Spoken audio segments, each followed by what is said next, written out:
Vamos a darle a Victorio entonces la palabra para que haga la presentación de nuestro amigo Gregorio Meira. Muchas gracias. Para mí es un gusto poder presentarlo a Gregorio. Hace muchos años que lo conozco aquí en Santa Fe. Gregorio es ingeniero químico e ingeniero en petróleo de la UBA. Luego, bueno, se doctoró en Inglaterra, en la Universidad de Bradford. Y en el año 81 llegó a Santa Fe, al INTEC, también en la época en que llegó el grupo nuestro, que comenzó con Idelson, el grupo que derivó después en el CIMEC. Y bueno, y creó el grupo de polímeros y reactores de polimerización. Es un grupo muy fuerte, muy activo, que bueno, esperamos poder convocar a gente del grupo para que nos brinde charlas. Yo creo que sería muy interesante. Así que, bueno, Gregorio es el que inició el grupo S. Él es investigador superior del CONICET y profesor titular consulto de la Universidad Nacional del Litoral. Bueno, y en el grupo de él trabajan en temas que están relacionados con la síntesis de polímeros, la caracterización de polímeros, por ejemplo, modelado matemático y control de reactores de polimerización, caracterización molecular de polímeros por cromatografía líquida de exclusión, etc.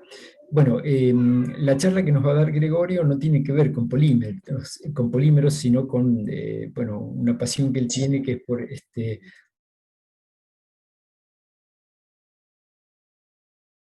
le agradezco mucho.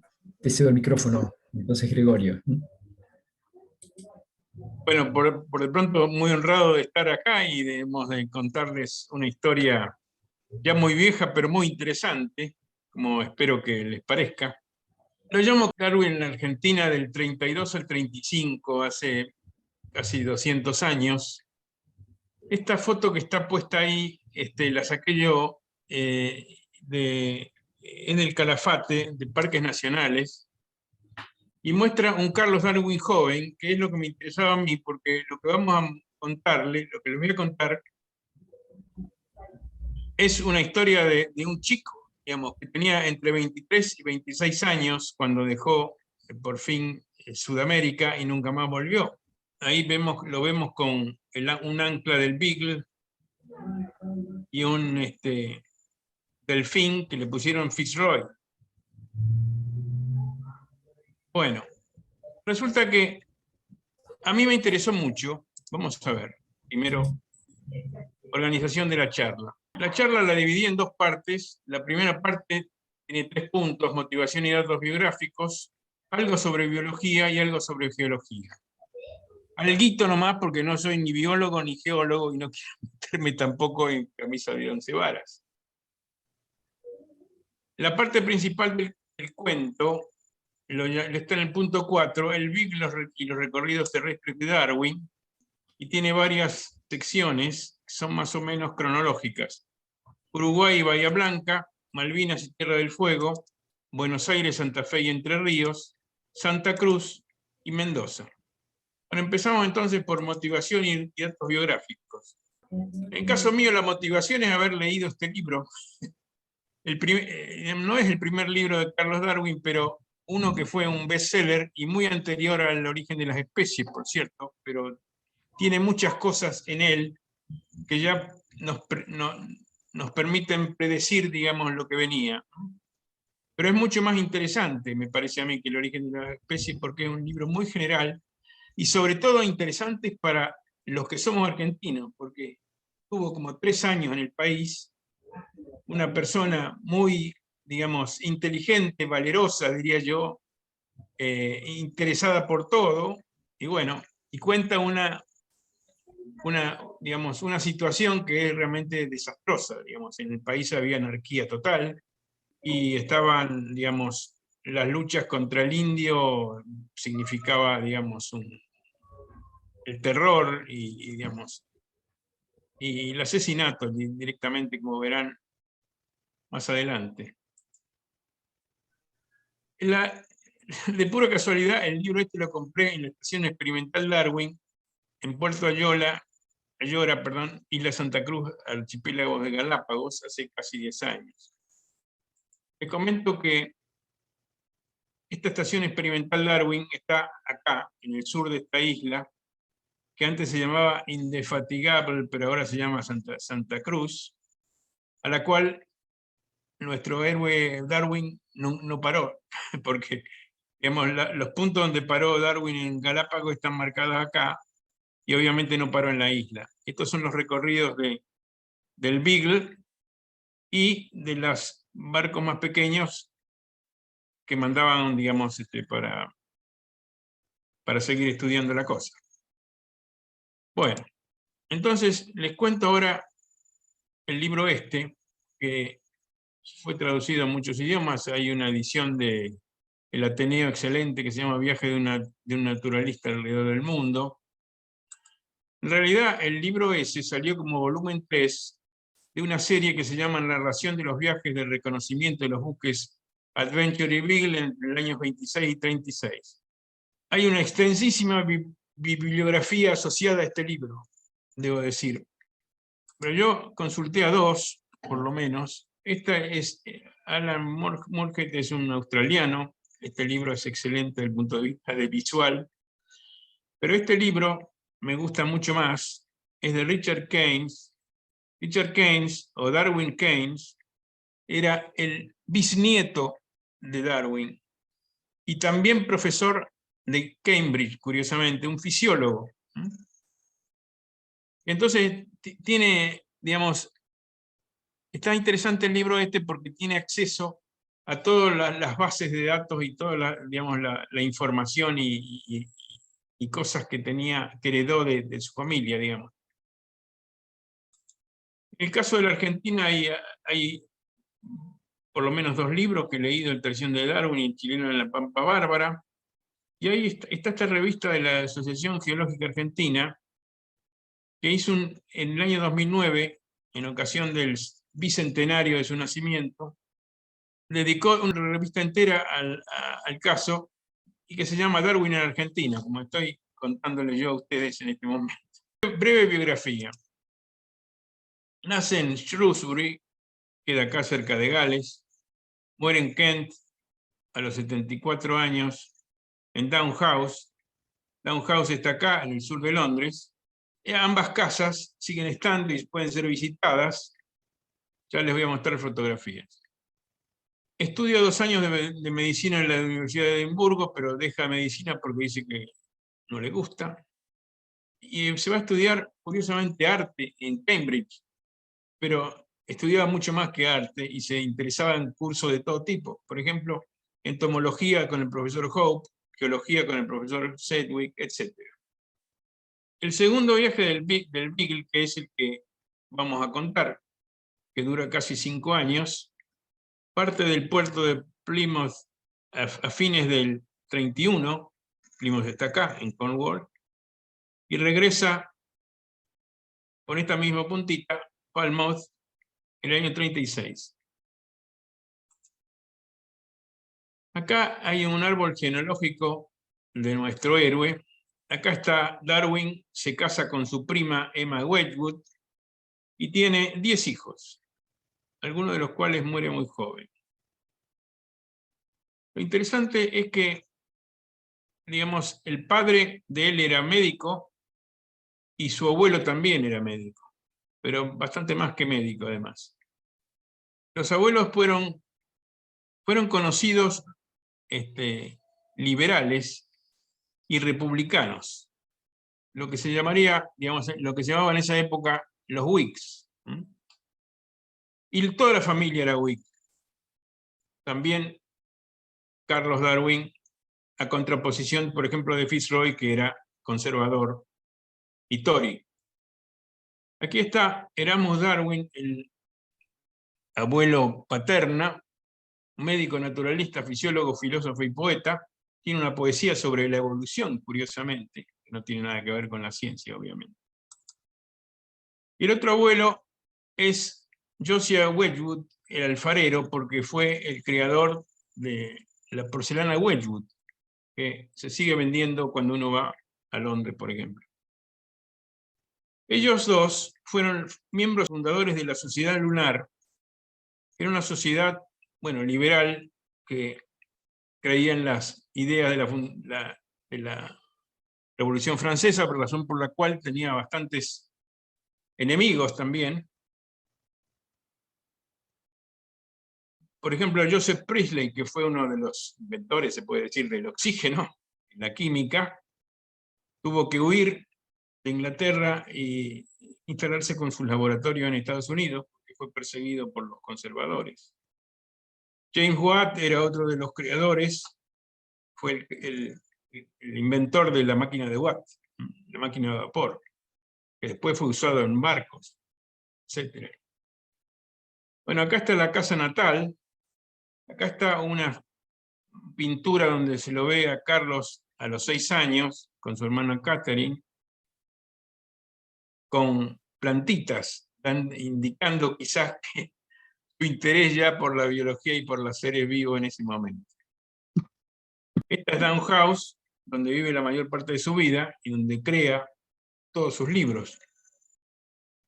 Y acá hay un daguerrotipo de Carlos y William Darwin, el segundo hijo, tomados solo 3 años después de la invención del daguerrotipo, por Daguerre y Niepce, en 1839. O sea, era como un invento en ese momento, y se usaban las fotos para cubrir, por ejemplo, lámparas y demás.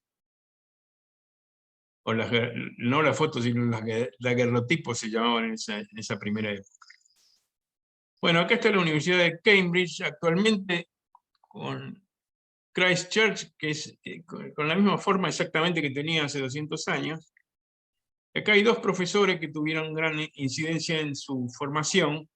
Un geólogo, Adam Sedgwick, que llevó a Darwin como ayudante en prospecciones geológicas por Gales. O sea, la gente lo conoce a Darwin como el gran biólogo, pero en realidad estaba muy interesada, o más interesada incluso más, en la geología.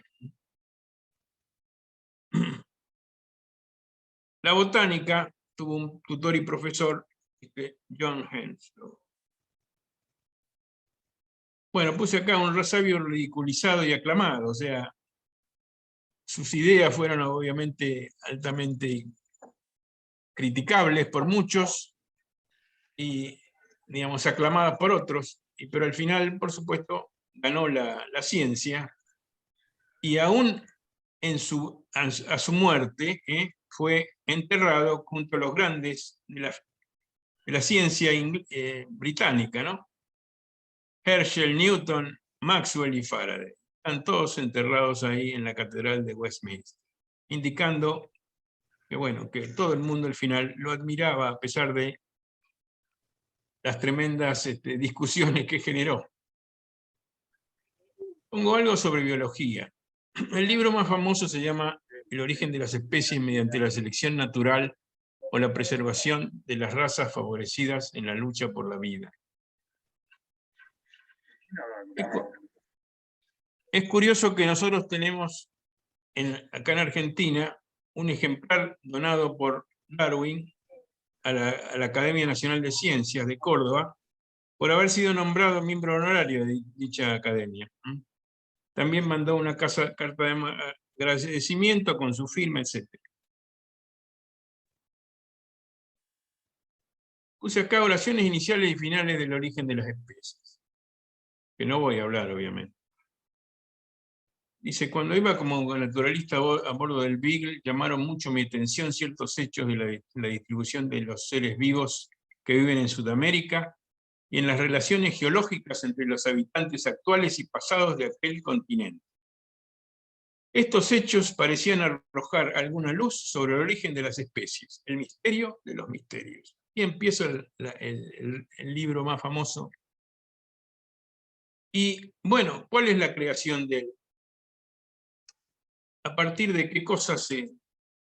O sea, básicamente se hacen anatomías comparativas y se empiezan a pensar cómo surgieron las cosas y en qué orden, ¿no? Lo cual obviamente no es fácil cuando uno tiene en la actualidad la geología que tiene y los animales que tiene.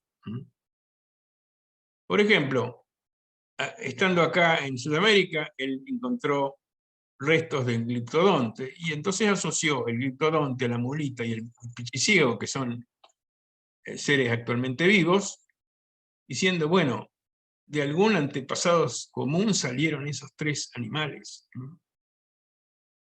Algunos extintos, otros no. La gran conclusión final, que voy a después comentarles en el siguiente slide, dice, vemos la grandiosidad de la vida actual, con sus enormes potencialidades, que ha debido surgir de unas pocas formas o de una sola. Y a partir de un comienzo tan simple, observamos hoy formas tan bellas y maravillosas. O sea, este es un salto conceptual que a mí realmente, como dicen los españoles, chapó. O sea, él fue el inventor de esta idea del árbol de la vida, o la teoría de la descendencia común. Acá estamos viendo, digamos, las plantas, los hongos, los animales, los seres digamos, de una célula con núcleo, las eubacterias, etc. Él agrega además todos los huesos de los seres que fueron descubiertos que no existen más. Y llega a la conclusión de que todo sale de una base común. O sea, es un salto conceptual maravilloso para mí. El primer árbol de la vida aparece en 1837 en su libreta de apuntes, y este es el primer árbol de la vida, que hoy nadie discute. Puse acá, sitios de Argentina y Uruguay donde Darwin recolectó restos fósiles de grandes mamíferos extintos. El principal sitio donde encontró más es cerca de Bahía Blanca, en Punta Alta. Encontró todos estos. Yo les voy a hablar de alguno de ellos, del toxodonte ahora, que lo encontró, cuyo cráneo lo encontró en Uruguay. Varios huesos de la macrauquenia que encontró en Puerto San Julián, Santa Cruz, y algún otro. Si no tenemos tiempo, obviamente, de entrar porque es larga la cuestión. Dice, en Punta Alta, estamos hablando ahora de acá, cerca de Bahía Blanca, encontré sepultados varias partes de tres cabezas y otros huesos de Megatherium. El Megalonyx, gigantesco animal afín. El Siledotherium, animal también afín, del que obtuve un esqueleto casi completo. Ha debido ser tan grande como un rinoceronte. El Milodon darwini, o sea que finalmente lleva su nombre. Otro gigantesco cuadrúpedo desdentado. Un animal grande con caparazón óseo en compartimentos o divisiones muy parecido a un armadillo, el Niptodonte. Una especie extinguida de caballo al que volveré a referirme. Un diente de un animal paquidermoideo, probablemente de una macrauquenia, bestia enorme con un largo cuello como de un camello, el que trataré más adelante. Voy a comentarle que esto no es cierto. Él pensaba que era paquidermoideo, pero en realidad está asociado a los tapires, como ya van a ver. Y el toxodón, tal vez uno de los animales más extraños que hayan sido descubiertos. Le muestro dos o tres. El toxodonte, por ejemplo. Este es el hueso que compró en Uruguay. Y este es un dibujo de lo que sería el animal. Y pone en su libro, habiendo tenido noticia de la existencia de algunos huesos gigantes en un caserío sobre el río Sarandís, un pequeño afluente del río Negro, ido a caballo hacia allá en compañía de mi protector y conseguido la cabeza del toxodonte por el equivalente de solo 15 peniques. Lo usaban aparentemente como un lugar para jugar el juego del sapo. Este es un dibujo de lo que sería, se piensa la macrauquenia patagónica, donde ven ustedes que tiene digamos, esta nariz colgante tipo tapir, no paquidermoide. Especies que tienen el nombre Darwin, inicialmente se había llamado al choique, que es el ñandú petizo o el petice, como dice él, o del sur de la Patagonia, que es una especie distinta del ñandú de la pampa. Originalmente le habían puesto Rea darwini, pero finalmente se cambió a Rea penata. Hay un sapito, sin embargo, la ranita, perdón, ranita, argentina y chilena, que lleva su nombre también, Rhinoderma darwini, especialmente el milodonte, que originalmente se llamaba Milodonte darwini, pero ahora se llama Darwini Owen, un animal extinto. Predice la extinción de Canis antarcticus. Este es un animal que existía en las Malvinas y dejó de existir. Y él dice entonces, poco tiempo después que se colonicen estas islas por las Malvinas, Canis antarcticus deberá ser clasificado como el dodo, es decir, un animal que ha desaparecido de la faz de la Tierra. Lamentablemente, esta predicción resultó ser cierta. Pues dos animalitos más, uno que les comenté antes, que es el pichicío, que antes aparentemente existía mucho en nuestro país y ahora prácticamente ha desaparecido también, y la venchuca, o vinchuca, que bueno, la pongo porque él estudió con ella, hizo algunas pruebas de extracción de su propia sangre, y se dice que posiblemente lo mató, porque posiblemente murió debido al mal de Chagas. Resulta que por pura casualidad, él estaba en Chile, estaba en Valdivia en realidad, cuando hubo un enorme terremoto tsunami, cuyo centro estaba en Concepción, en el año 35. Acá estamos viendo un dibujo del desastre que generó, pero a él le sirvió enormemente para geologizar, como decía él. Geologizar era el estudio de la Tierra. Él pone esto: el efecto más importante de este terremoto ha sido la elevación permanente de la Tierra, y posiblemente sería más correcto decir que dicha elevación ha sido la causa del terremoto. En la isla Santa María, que estoy mostrando ahí, y luego del terremoto, Fitzroy documenta una elevación de la plataforma marina de entre 8 y 10 pies, habiendo encontrado mejillones en descomposición aún adheridos a las rocas, 10 pies por encima de la marca más alta del actual nivel del mar. Después dice, en Valparaíso he encontrado vastas cantidades de conchas marinas a 1300 pies de altura. Es indudable que esta gran elevación del terreno ha sido el resultado de sucesivas pequeñas elevaciones como la observada en el terremoto, y posiblemente también por una elevación lenta pero continua de ciertas partes de la costa. Otro ejemplo, de hecho es la primera publicación que hace en su vida, es sobre la estructura y distribución de los atolones coralinos del año 42. Acá estoy mostrando una foto de la isla Cocos, o Keeling, el Océano Índico, que él visitó. Y estuvo como un mes y pico, estuvieron ahí. Y bueno, ¿cuál era la preocupación? ¿Cómo es posible que se formen estas islas en forma de anillo? No parece muy lógico, porque uno dice, uno tiene una isla que es de origen volcánico, entonces los volcanes generan, la punta del volcán está afuera. ¿Cómo es posible que haya un hueco adentro? Bueno, él da una explicación que aparentemente hasta el día de hoy sirve, aunque con ciertas pequeñas modificaciones según estuve viendo. Este es el dibujo que pone en su libro, y voy a tratar de explicárselo. Él dice, tenemos este volcán que surge fuera del agua. En el agua alrededor y hasta cierta profundidad de dicha isla que se formó, se empiezan a acumular los restos de sucesivas generaciones de pólipos, de corales. Entonces van elevando la costa. Pero entonces, ¿qué ocurre? La isla empieza a hundirse.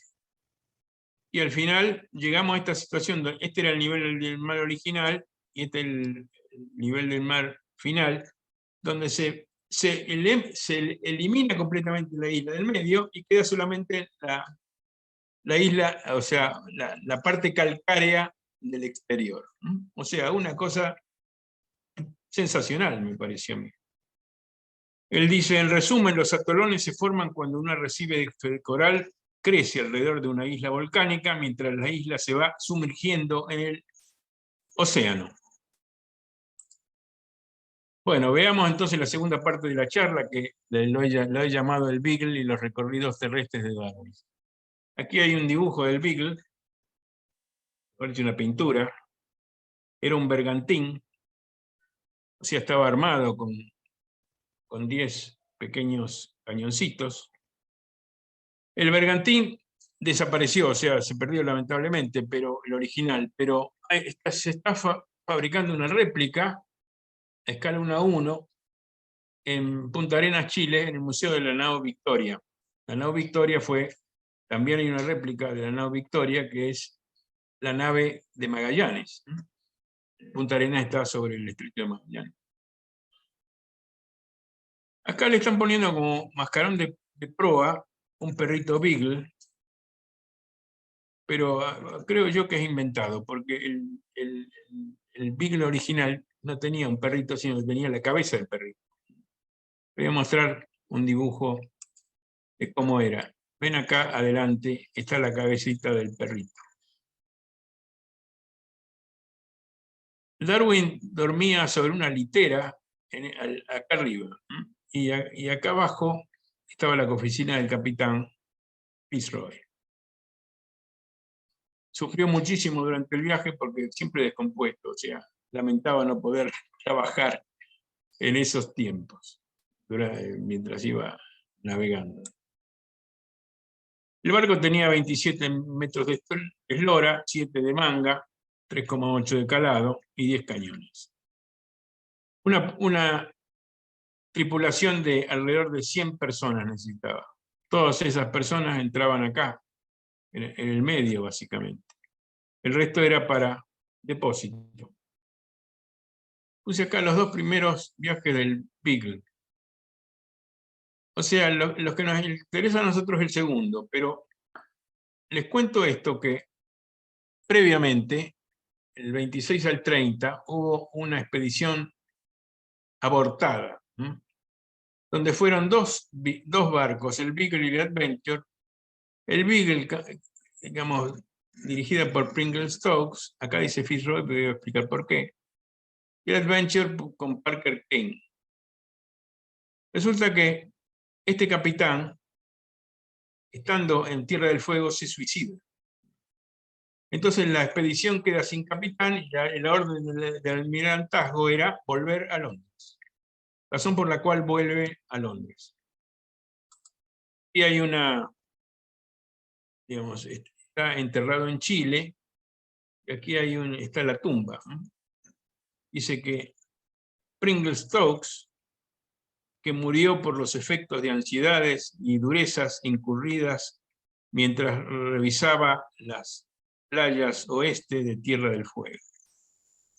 Bueno, una de las cosas que hicieron en ese primer viaje es llevar a 4 fueguinos a instruir con la idea de traerlos de vuelta, luego que se vieran en inglés y fueran civilizados, así entre comillas, y catequizarlos. Bueno, eso fue digamos, una propuesta personal de Fitzroy. Entonces los llevan 4, uno se muere, digamos, por una enfermedad de viruela en Inglaterra, pero acá están los 3 que vuelven en la segunda expedición del Beagle, donde ahora sí Fitzroy es el capitán. O sea, acá Fitzroy fue el capitán para la vuelta, luego de la muerte de Pringle Stokes. Como ven acá, los dibujan, digamos, civilizados. Bueno, ya van a ver un fiasco, porque salió muy mal toda esa idea de generar una misión. Este es el segundo viaje del Beagle. Acá lo ven, la vuelta que hicieron primero por estas islas, Sudamérica, da la vuelta por acá, Galápagos, Marquesas, Nueva Zelanda, Australia, las islas Killing, estas que mostré antes, vuelven para acá, paran en Bahía de vuelta y vuelven a Inglaterra. Pero ven, la mayor parte del tiempo la pasaron por acá, porque el objetivo era las costas sur de Sudamérica. ¿Por qué? Porque resulta que el estrecho de Drake tiene aguas muy peligrosas y era muy peligroso pasar de un océano al otro. Recuerden que no existía el Canal de Panamá. De modo que, bueno, el objetivo era tener una buena cartografía de esta zona. ¿Qué significa cartografía? Básicamente, buenos valores de la longitud.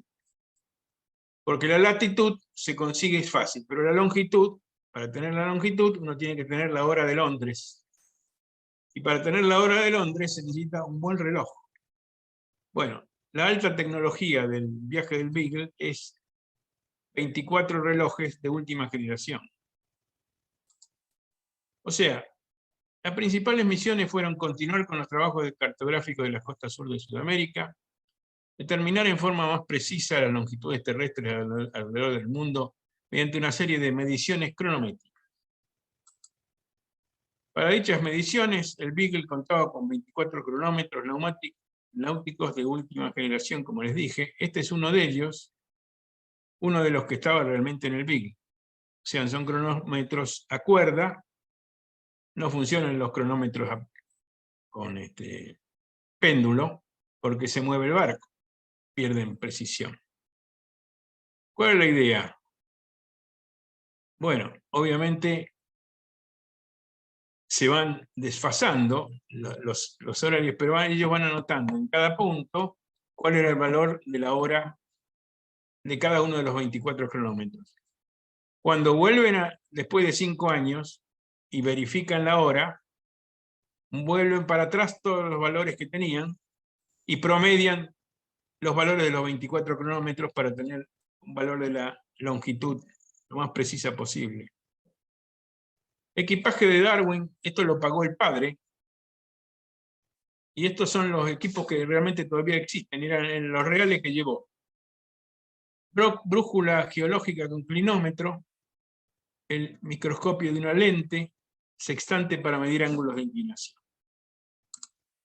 Además llevaba una brújula simple, 2 pistolas, un rifle, un telescopio, una caja de lápices, un martillo geológico, 5 instrumentos para medir magnitud de terremotos, 3 barómetros de montaña, cámara oscura, higrómetro, un libro de taxidermia, 3 libros de idioma castellano, 14 otros libros que incluían el Personal Narrative de Humboldt y Principles of Biology, volumen 1 de Lyell. El volumen 2, entre paréntesis, se lo mandan sus hermanas, recién salido, y lo recoge en Montevideo. Una bolsa para monedas, regalo de Fanny Owen, que en ese momento su novia cuando salió, y un broche con cierre con cabello, para cabello, con cabello, de Sarah Owen, hermana de Fanny. Después finalmente no se casa con Fanny, sino con su prima, pero bueno. Recorrido de Darwin por Argentina. Acá vemos un mapa más preciso de todas las vueltas que en 3 años que dieron. Fueron varias. La primera vuelta es ir desde Buenos Aires hasta Punta Alta de Bahía Blanca, que por eso voy a empezar a hablar de eso. Después, 2 veces fueron en marzo, abril de 33 y 34 a Tierra del Fuego y Malvinas, en esta vuelta que hay por acá. De pura casualidad, en el interín, en agosto del 33 ocurre el alzamiento del Gaucho Rivero, que básicamente asesinó a 5 personas, quejándose del maltrato que recibía de sus patrones, que eran básicamente los que habían quedado de la expedición de Vernet, que ya en ese momento ya se había vuelto, o mejor dicho, lo habían vuelto. La expedición más impresionante de todas es esta de acá, cuando va a caballo desde Carmen de Patagones hasta Buenos Aires, en una época que no era muy seguro ir por esa zona. van a ver. Sigue de Buenos Aires a Santa Fe, vuelve en una chalupa a Buenos Aires, y cuando llega a Buenos Aires de vuelta, tiene que cruzar a Montevideo porque lo está esperando el Beagle para seguir viaje, y resulta que hay una revolución. Qué raro, ¿no? En Argentina. En este caso, la revolución de los restauradores, que fue básicamente de un federal contra otras federales, digamos. Una revolución de la gente, digamos, que finalmente lo pone a Rosas como el número 1. En abril-mayo del 34 hace la famosa expedición del río Santa Cruz, donde por primera vez se hace un mapa del río. Después está el terremoto, como le dije antes, y después del terremoto ocurre esta expedición a Mendoza, que será lo último que les voy a contar. Bueno, acá hay una mayólica jocosa de una cosa que él describe también jocosamente, que le pasa en Uruguay. O sea, trata de aprender a usar las boleadoras y se volea su propio caballo. Entonces dice, los gauchos prorrumpieron en estruendosas carcajadas y a voces dijeron que a pesar de haber visto cazar con bolas toda clase de animales, nunca habían visto a un hombre cazarse a sí mismo. Bahía Blanca no era una ciudad, era una fortaleza, llamaban la Fortaleza Protectora Argentina. O sea, aquí está un mapa de donde estaba abajo, digamos, esta es la Plaza Rivadavia hoy día, estas son 4 manzanas, ven que era un fortín bastante grande, que ocupaba 4 manzanas. Acá hay un dibujo de la época. Y él dice, no lo logro ver arriba, dice, era tan solo una aldea porque tiene unas pocas casas y barracas para la tropa que están rodeadas por una muralla con un foso profundo. El foso se ve acá, lleno de agua. El establecimiento es de reciente creación y su desarrollo ha acarreado enormes trastornos. Hay un museo Carlos Darwin de Ciencias Naturales, por la razón que le expliqué antes. En ese lugar, cerca de donde está, digamos, la Armada, entre paréntesis, está este museo, y él dice, pasamos la noche en Punta Alta y me ocupé en buscar huesos fósiles. El sitio me invitaba a ello, pues este punto es una perfecta catacumba de monstruos de razas extintas. Tierra del Fuego y Malvinas. Acá vemos un dibujo de Conrad Martens. Este señor Conrad Martens, cuando llegan a Australia, se va de la expedición y se hace finalmente un famoso artista.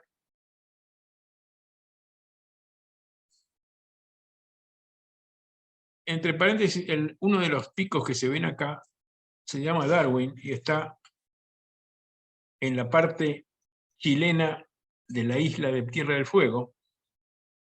Y se llama Darwin no por sugerencia de Fitzroy, no cuando Darwin era para nada conocido, sino que por un hecho, digamos, heroico que hizo, que fue salvar una chalupita que llevaban en el barco, cuando se dio cuenta que el desprendimiento de un hielo y los iba a tirar afuera, entonces corriendo rápido, la ata. Por ese hecho, Fitzroy le dice, le vamos a asignar un monte. En una de las vueltas que pasan por el estrecho de Drake, les agarra una tormenta y el barco casi se hunde.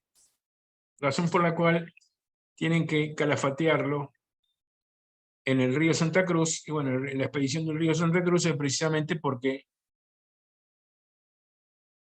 tienen que restaurar el barco.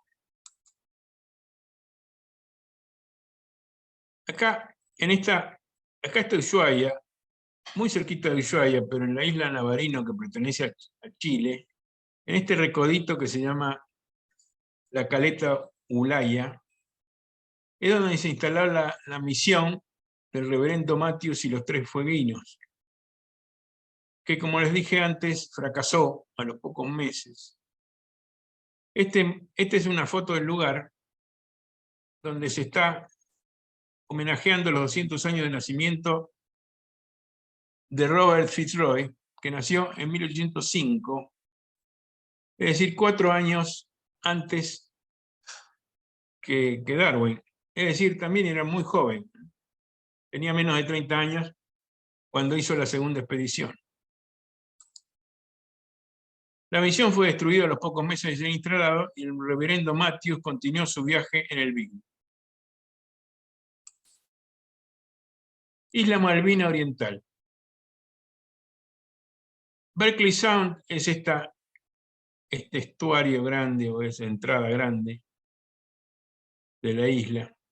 Y había un pequeño caserío, que es esto que se muestra acá, Port Louis. Hoy, Puerto Argentino, Puerto Stanley está acá, no existía en esa época. Bueno, acá muestro el kelp, o las algas que rodean la isla, que Darwin se da cuenta que es vital para todo el sistema biológico, ¿no? Tanto marino como terrestre. De ahí sale el nombre kelper, así medio despreciativo, los juntadores de algas para los isleños. Él pone el 1 de marzo del 33 y otra vez el 16 de marzo del 34, el Beagle ancló en Berkeley Sound, en la isla Falkland Oriental. Estas miserables islas pertenecieron inhabitadas por mucho tiempo, luego de que Francia, España e Inglaterra se hayan disputado sus posesiones.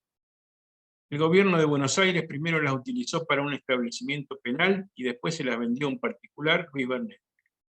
Inglaterra invocó sus derechos y las ocupó en enero del 33. El irlandés que quedó a cargo de izar la bandera fue luego asesinado en agosto del 33, esto debido al lanzamiento de Rivero. Se envió a continuación un oficial sin proveer la fuerza necesaria y a nuestra llegada hallamos a dicho oficial encargado de una población donde más de la mitad eran rebeldes y asesinos fugitivos. Finalmente, para terminar el cuento,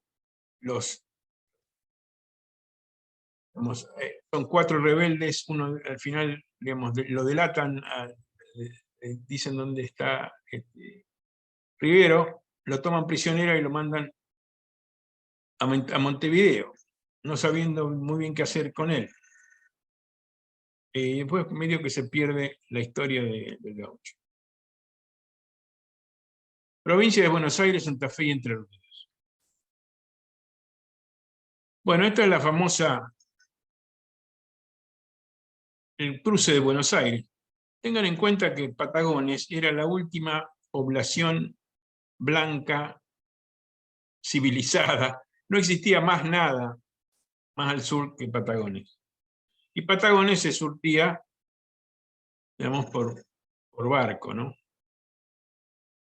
Bueno, él desde Patagones entonces encara esta expedición, y el hecho histórico muy importante es que, de pura casualidad, en ese momento estaba Rosas acampando sobre el río Colorado en la lucha contra el indio, básicamente.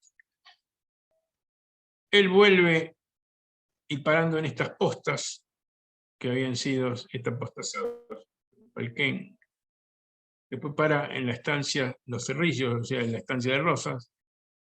En esa época se llamaba el sitio Guardia del Monte, hoy día se llama San Miguel del Monte. Pone él, saliendo de Carmen de Patagones. Esa fue la primera noche que pasé a cielo abierto con el recado y sus accesorios por cama. La gran alegría de la independencia del gaucho es parar el caballo en cualquier sitio y decir, aquí pasaré la noche. Dormían acá, a campo traviesa. Bueno, pongo acá Campamento de Rosas sobre el río Colorado. Hacia el norte del Río Negro, entre Carmen de Patagones y Buenos Aires, los españoles tienen solamente una pequeña colonia recientemente establecida en Bahía Blanca.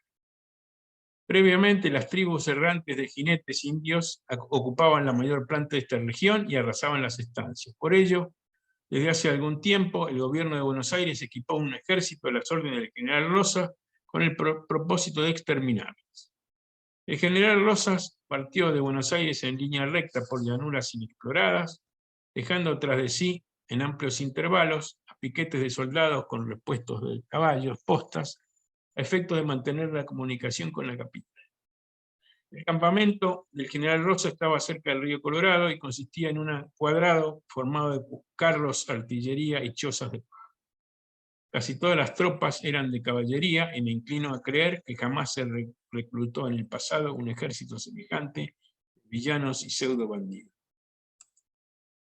El general Rosas es un hombre extraordinario, de extraordinario carácter y ejerce en el país una valladora influencia que probablemente emplee en favorecer la prosperidad y adelanto del país. Hay una cita de pie de página que dice: esta profecía ha resultado una completa y lastimosa equivocación. Se dice que posee 74 leguas cuadradas de tierra y unas 300.000 cabezas de ganado. Sus fincas están admirablemente administradas y producen más cereales que las de los otros hacendados. Rosas es un hombre de carácter extraordinario que probablemente terminará gobernando este país. Ha obtenido una popularidad sin límites y, en consecuencia, también un poder despótico. De Bahía Blanca a Buenos Aires. Al llegar a una de las postas en la guardia de San Miguel del Monte, el dueño nos dijo que si no teníamos pasaporte debíamos seguir nuestro camino, pues abundaban ladrones y no era posible fiarse. Pero cuando leyó mi pasaporte extendido por Rosas que empezaba, el naturalista don Carlos, su respeto y cortesía se hicieron ilimitados. Sospecho que ni él ni sus paisanos tenían la menor idea sobre qué pudiera significar ser connaturalista, pero no por ello mi título perdió ni un centavo de su valor. La guerra al indio. Aquí todo el mundo está convencido que la guerra es justísima porque se hace contra los bárbaros. ¿Quién hubiera creído que tales atrocidades podrían cometerse en estos tiempos en un país cristiano civilizado? Los niños de los indios se conservan para ser vendidos o donados en calidad de sirvientes, o más bien de esclavos. Los indios formaban un grupo de unas 110 personas, hombres, mujeres y niños, casi todos fueron hechos prisioneros o muertos, pues los soldados no dan cuartel a ningún hombre. Los indios se sienten actualmente un terror tan grande que ya no resisten en masa y cada cual se apresura a huir por separado, abandonando a sus mujeres e hijos. Sin dudas esas escenas son horribles, pero cuánto más horrible aún el hecho cierto de que se da muerte a sangre fría a todas las indias que parecen tener más de 20 años. Y cuando yo en nombre de la humanidad protesté, se me replicó: ¿qué otra cosa podemos hacer? Tienen tantos hijos estos salvajes.